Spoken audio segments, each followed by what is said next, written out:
이 이야기는 병원이나 제약회사에서 꺼내기 껄끄러워하는 이야기입니다. 설탕만 줄이면 된다는 말 절반만 맞는 말입니다. 당뇨 환자들이 설탕은 열심히 피하면서 오히려 혈당을 더 치솟게 만드는 음식들을 모른 채 먹고 있는 모습을 보면 너무 안타깝습니다. 설탕보다 더 혈당을 치솟게 만드는 음식들이 있다는 사실 오늘 제대로 알려드리겠습니다. 어떤 분들은 흰쌀밥이 왜 하실지도 모르겠습니다. 하지만 저는 제 몸으로 확인했고 환자들에게도 실천하게 했습니다. 그 결과는 너무나 놀라웠습니다. 제가 오늘 이 이야기를 하는 이유는 바로 여러분께서 불필요한 고통을 겪지 않길 바라는 마음 때문입니다. 저는 85세, 40년 넘게 당뇨 환자만 연구한 박명호입니다. 제 진료실에는 매일 10명 이상의 당뇨 환자들이 찾아옵니다. 어르신부터 이제 막 당뇨 진단을 받은 40대까지 다양한 연령층의 환자들을 만납니다. 이제 은퇴할 나이를 훌쩍 넘겼지만 아직도 환자들을 만나는 이유는 제가 발견한 이 간단한 방법들을 더 많은 분들과 나누고 싶어서입니다. 저 역시 당뇨를 앓았습니다. 45세, 과로와 불규칙한 식습관으로 당뇨 진단을 받았죠. 처음엔 저도 설탕을 끊고 약에 의존했습니다. 식후 혈당이 200을 넘나들었고 점점 약의 용량이 늘어갔습니다. 환자를 치료하는 의사가 정작 자신의 건강은 관리하지 못하는 아이러니한 상황이었죠. 밤새 졸음과 싸우며 논문을 읽고 아침에는 제대로 된 식사도 못한 채 진료를 시작했습니다. 그렇게 10년을 지내다 보니 몸은 점점 나빠졌고 혈당 수치는 계속 올라갔습니다. 그러던 어느 날 진료실에 찾아온 92세 할아버지께서 저에게 되물으셨습니다. 선생님은 왜 저한테 약만 권하시나요?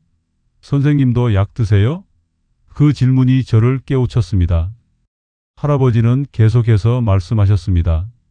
난 평생 약 없이 살아왔어요. 우리 시골에서는 음식이 약이었거든. 그 말씀을 듣고 저는 깊은 반성에 빠졌습니다. 의사라는 직업이 주는 권위에 안주해 있던 제 자신을 발견했기 때문입니다.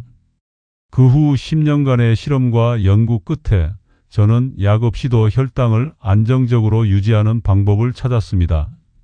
단순히 책에서 배운 지식이 아니라 제 몸으로 직접 실험하고 환자들과 함께 증명한 방법들입니다. 처음에는 작은 변화였습니다. 밥을 먹기 전에 채소를 먼저 먹는 습관, 군고구마 대신 찐고구마로 바꾸는 것, 과일 종류와 섭취 시간을 조절하는 것. 이런 작은 변화들이 모여 큰 차이를 만들었습니다. 지금은 약 없이 혈당을 관리하고 있습니다. 당화혈색소 5.8, 공복혈당 110 이하로 유지하고 있죠. 수천 명의 환자와 함께 실험했고 그 결과를 오늘 공유합니다. 그중 다수는 이미 혈당약을 끊고 생활하고 있습니다. 여러분도 오늘 이 이야기를 듣고 실천하신다면 분명 큰 변화를 경험하실 수 있을 겁니다. 혹시 여러분도 약에 의존하는 생활이 지치셨나요? 약을 먹어도 혈당이 잘 조절되지 않아 좌절감을 느끼시나요? 오늘 이 영상이 도움이 될 것 같다면 구독과 좋아요 부탁드립니다. 여러분의 건강한 노후를 응원합니다. 처음엔 저도 어렵게만 느껴졌습니다. 무엇부터 시작해야 할지 막막했죠. 수많은 논문과 연구 결과를 검토하고 직접 환자들과 실험해 보았습니다. 그리고 놀라운 사실을 발견했습니다. 단 하나, 식사 전 채소를 먼저 먹는 습관만으로 변화가 시작됐습니다. 왜 이런 간단한 방법이 효과가 있을까요? 그것은 우리 몸의 혈당 조절 메커니즘과 관련이 있습니다. 우리가 음식을 먹으면 혈당이 올라가고 이에 대응해 췌장에서 인슐린이 분비됩니다. 인슐린은 혈당을 세포로 이동시켜 에너지로 사용하게 하죠. 그런데 당뇨 환자는 이 과정에 문제가 생깁니다.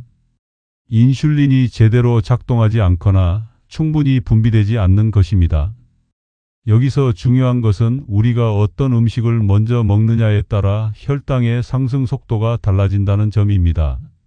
식사 순서를 바꾸는 것으로 혈당이 30에서 40 낮아지는 것을 확인했습니다. 그리고 아침 공복에 먹는 양배추찜, 과일 선택, 간식 조절, 작은 선택 하나하나가 모여 당화 혈색소를 1에서 2 이상 낮추는 결과를 만들었습니다. 제 연구실에서는 20명의 당뇨 환자를 대상으로 3개월간 식사 순서만 바꾸는 실험을 진행했습니다. 아무런 약물 변화 없이 오직 식사 순서만 채소, 단백질, 탄수화물로 바꾸도록 했습니다. 그 결과 참가자 전원의 당화 혈색소가 평균 1.2 낮아졌습니다. 이는 약물 치료와 맞먹는 효과였습니다. 제 환자 중 한 분, 78세 박영수 할아버지는 20년간 당뇨약을 드셨습니다. 하지만 식사 순서를 바꾸고 흰 쌀밥 대신 현미 혼합밥으로 바꾸는 것만으로 3개월 만에 약을 절반으로 줄일 수 있었습니다.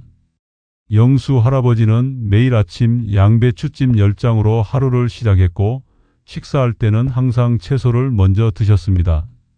처음에는 귀찮아 하셨지만 혈당이 개선되는 것을 직접 확인하시고는 완전히 습관이 되었다고 하셨습니다.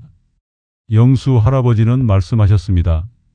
선생님, 이렇게 간단한 방법이 있었다니 왜 아무도 알려주지 않았을까요?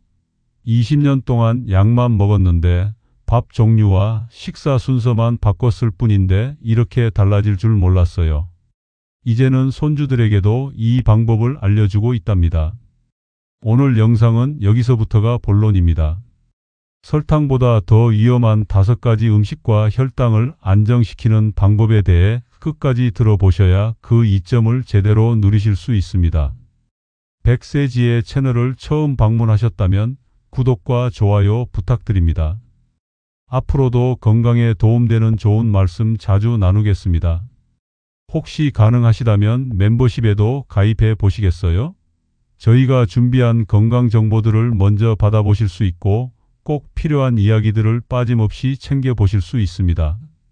함께 건강하게 오래오래 지내실 수 있도록 정성을 다해 알려드리겠습니다.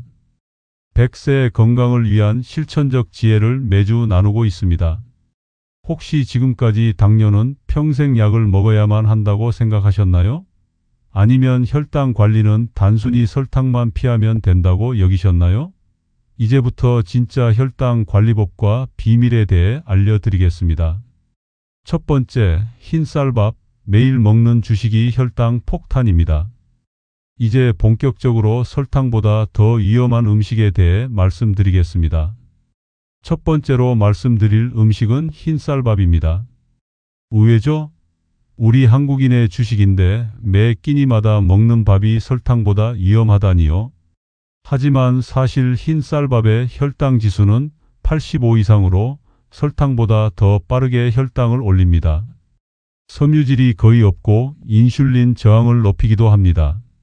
혈당 지수란 식품이 혈당을 얼마나 빨리, 얼마나 많이 올리는지를 나타내는 수치입니다. 포도당의 혈당 지수를 100으로 했을 때 설탕의 혈당 지수는 약 65입니다. 그런데 놀랍게도 흰 쌀밥의 혈당 지수는 최대 90까지 올라갈 수 있습니다. 더욱 충격적인 것은 우리가 이 음식을 하루 3번 먹는다는 사실입니다. 제 진료실에 오셨던 70세 김영철 어르신의 사례를 말씀드리겠습니다. 영철 어르신은 당뇨 진단 후 설탕과 과자를 끊고 규칙적인 식사를 했습니다. 하지만 매일 흰 쌀밥을 3끼 드셨습니다.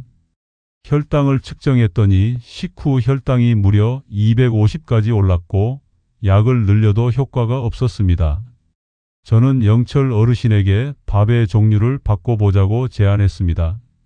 처음에는 반신반의 하셨습니다. 평생 먹던 쌀밥이 나쁠 리가 없지 않나요? 하고 물으셨죠. 그래서 저는 함께 실험을 해봤습니다.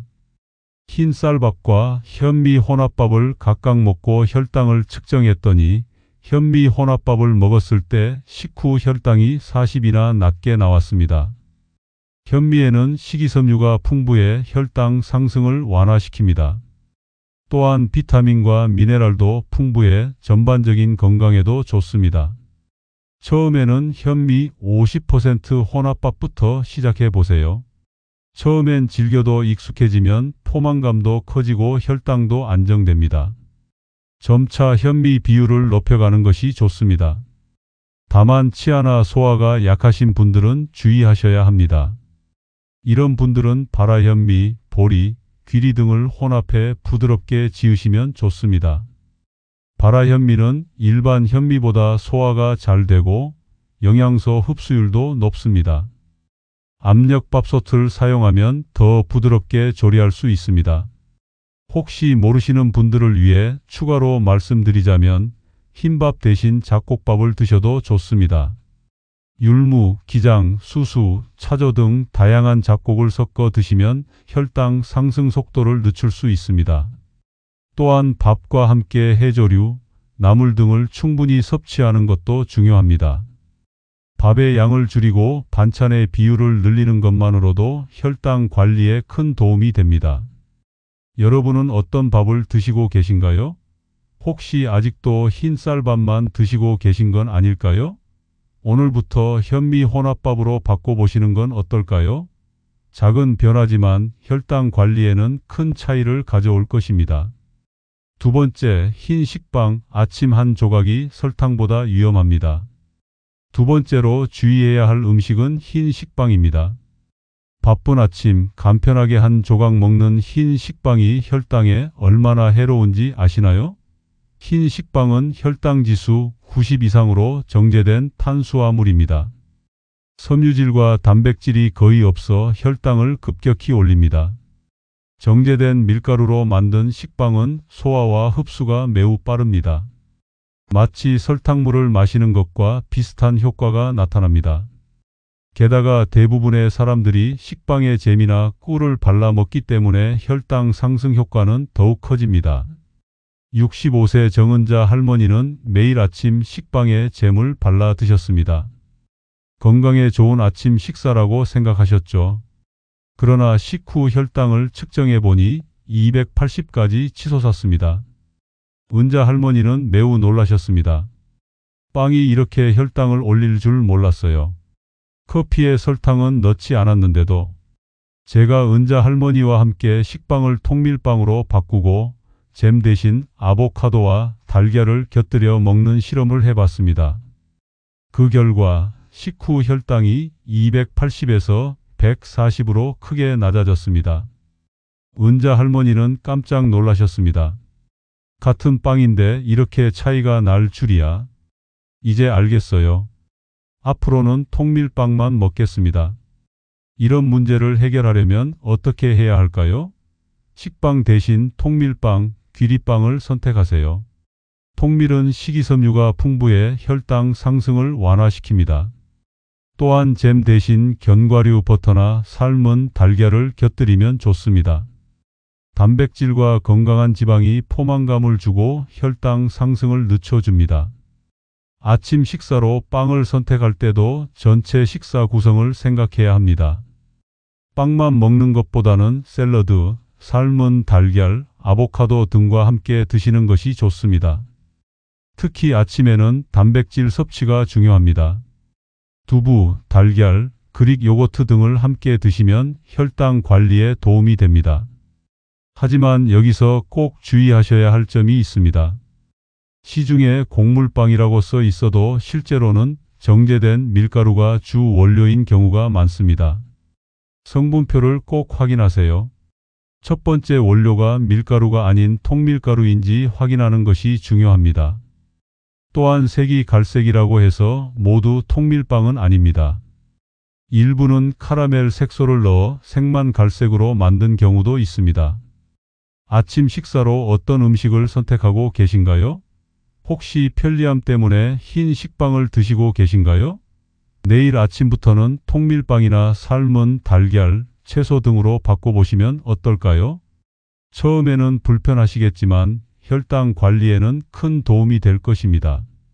세 번째, 과일 주스. 씹지 않는 과일은 독입니다. 세 번째로 주의해야 할 것은 과일 주스입니다. 100% 천연 과일 주스는 건강에 좋다는 광고 많이 보셨죠? 하지만 당뇨 환자에게 과일 주스는 마치 설탕물과 다름없습니다. 100% 과일 주스도 혈당 지수가 매우 높습니다. 섬유질 없이 당분만 흡수되기 때문입니다.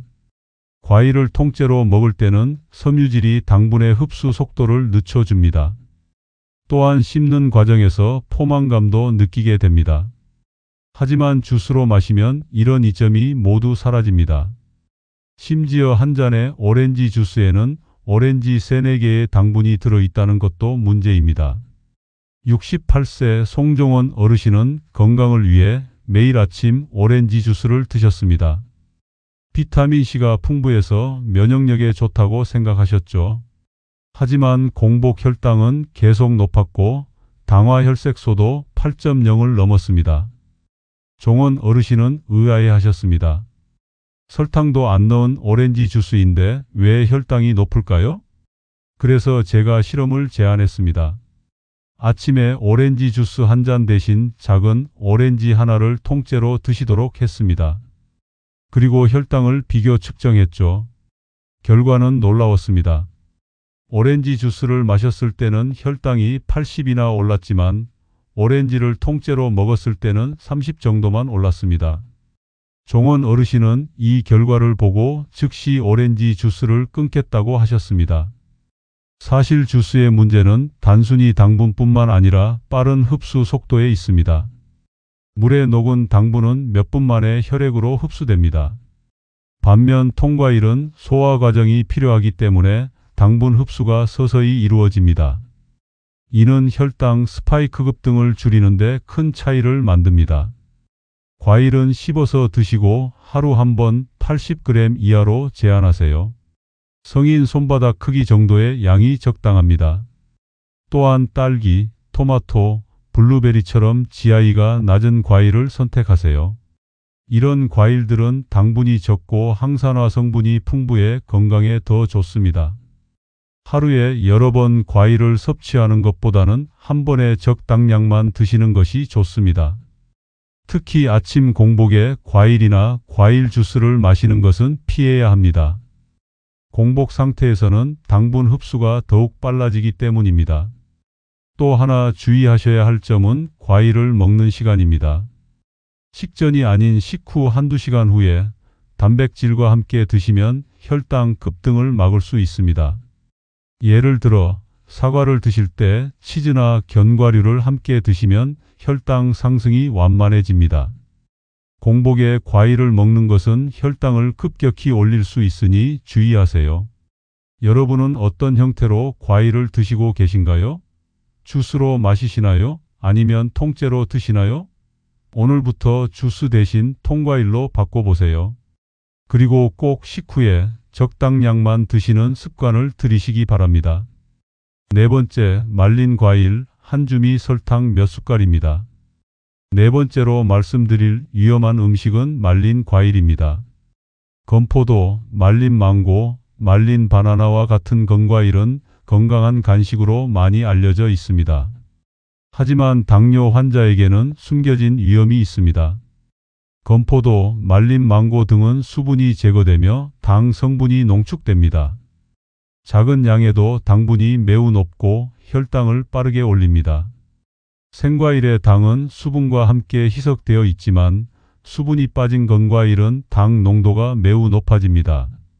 예를 들어 포도 한 줌과 건포도 한 줌은 같은 양의 당분을 가지고 있지만 건포도는 훨씬 작은 부피에 더 많은 당분이 농축되어 있습니다. 그래서 쉽게 과식하게 됩니다. 72세 박명자 할머니는 아침 간식으로 말린 바나나를 즐기셨습니다.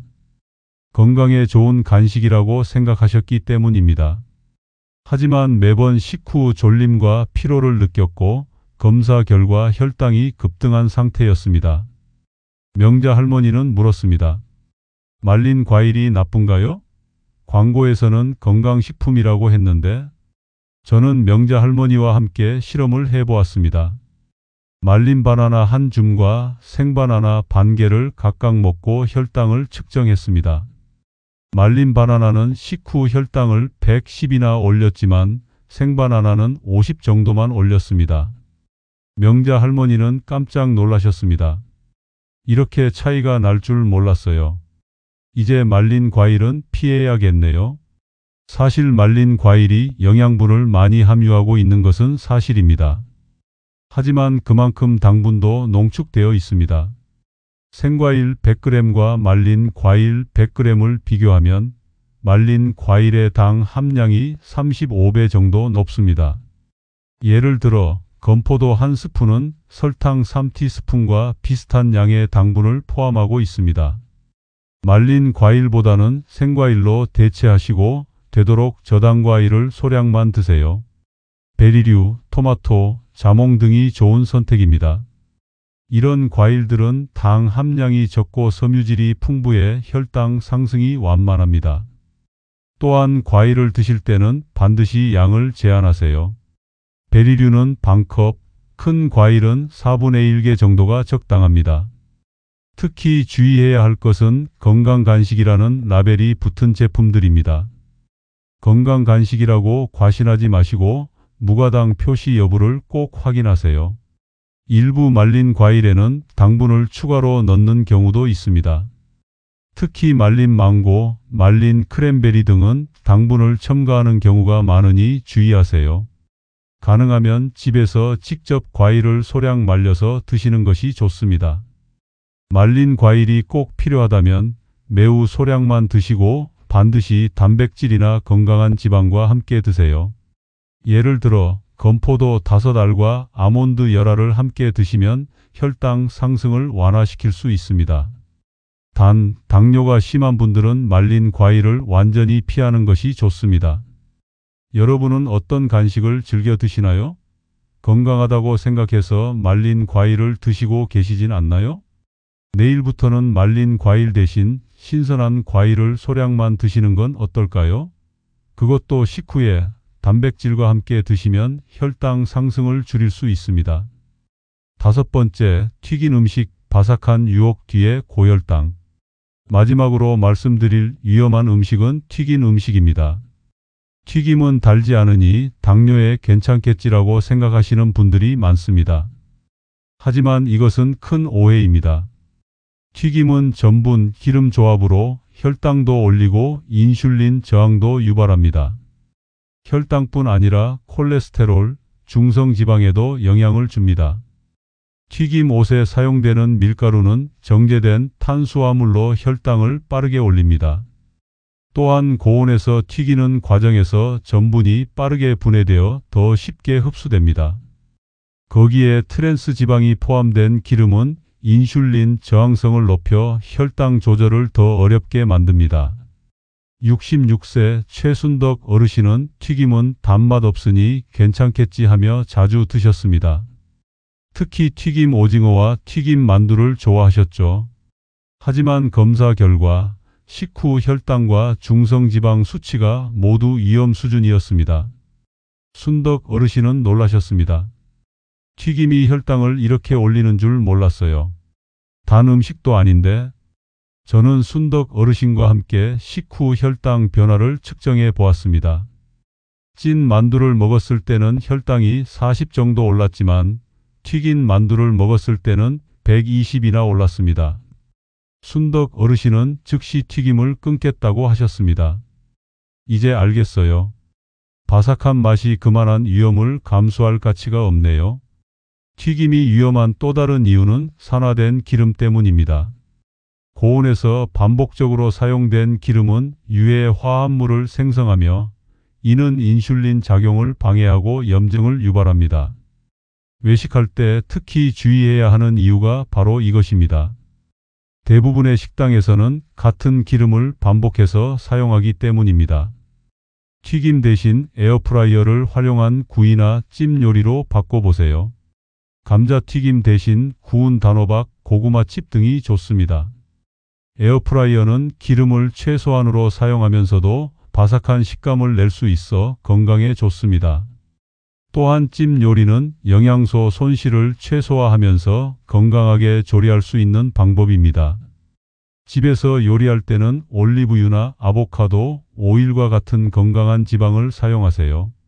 이런 기름들은 혈당 상승을 완화시키고 건강한 지방을 공급합니다. 또한 조리 온도도 중요합니다. 고온보다는 중저온에서 천천히 조리하는 것이 영양소 파괴를 줄이고 유해 물질 생성을 막습니다. 특히 주의하셔야 할 점은 튀김옷을 입힌 음식은 흰 밀가루 함량이 높아 혈당에 특히 해롭습니다. 절대 공복에 드시지 마세요. 꼭 먹어야 한다면 채소를 먼저 드신 후에 소량만 드시는 것이 좋습니다. 또한 외식 시 튀김 요리 대신 구이나 찜 요리를 선택하세요. 여러분은 튀김 음식을 얼마나 자주 드시나요? 혹시 단맛이 없으니 괜찮겠지라고 생각하고 계시진 않나요? 오늘부터 튀김 대신 구이나 찜 요리로 바꿔보세요. 작은 변화지만 혈당 관리에는 큰 차이를 가져올 것입니다. 지금까지 설탕보다 더 위험한 음식들과 혈당을 안정시키는 방법들을 말씀드렸습니다. 어떠셨나요? 생각보다 간단한 방법들이었죠? 그렇습니다. 건강은 거창한 데서 오지 않습니다. 매일 실천하는 작은 습관에서 옵니다. 40년 넘게 당뇨 환자를 진료하면서 저는 한 가지 확신을 갖게 되었습니다. 당뇨는 절망이 아니라 새로운 시작입니다. 이 병은 우리에게 더 건강한 생활 습관을 갖도록 신호를 주는 것이라고 생각합니다. 하루 3번 식사 순서 하나만 바꿔도 혈당은 달라집니다. 의외로 많은 분들이 이 정도로 차이가 날 줄 몰랐다고 말씀하십니다. 오늘 말씀드린 내용을 요약하자면 첫째, 흰 쌀밥 대신 현미 혼합밥을 드세요. 둘째, 흰 식빵 대신 통밀빵을 선택하세요. 셋째, 과일 주스 대신 통과일을 소량만 드세요. 넷째, 말린 과일 대신 생과일을 드세요. 다섯째, 튀김 대신 구이나 찜 요리를 선택하세요. 이런 작은 변화들이 모여 큰 차이를 만듭니다. 당화 혈색소 7.5를 6.5로 그리고 더 나아가 5.5로 낮추어가는 과정에서 가장 중요한 것은 꾸준함입니다. 하루아침에 모든 것을 바꾸려고 하지 마세요. 한 번에 한 가지씩 천천히 바꿔가는 것이 성공의 비결입니다. 제 85년 인생에서 가장 큰 교훈은 건강이 가장 큰 재산이라는 것입니다. 돈과 명예는 건강을 잃으면 아무 소용이 없습니다. 저는 환자들에게 늘 말합니다. 지금부터 시작하세요. 내일부터가 아니라 바로 지금. 나이가 많다고 오래 알았다고 포기하지 마세요. 저도 60세에 시작했습니다.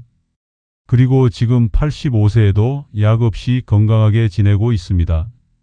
오늘부터 실천해 보세요. 아침에 흰 식빵 대신 통밀빵으로 바꾸고 점심에는 흰 쌀밥 대신 현미 혼합밥을 드세요. 간식은 말린 과일 대신 생과일로, 튀김 대신 구운 음식으로 바꿔보세요. 작은 변화가 모여 큰 차이를 만듭니다. 지금 당장 시작하셔도 늦지 않습니다.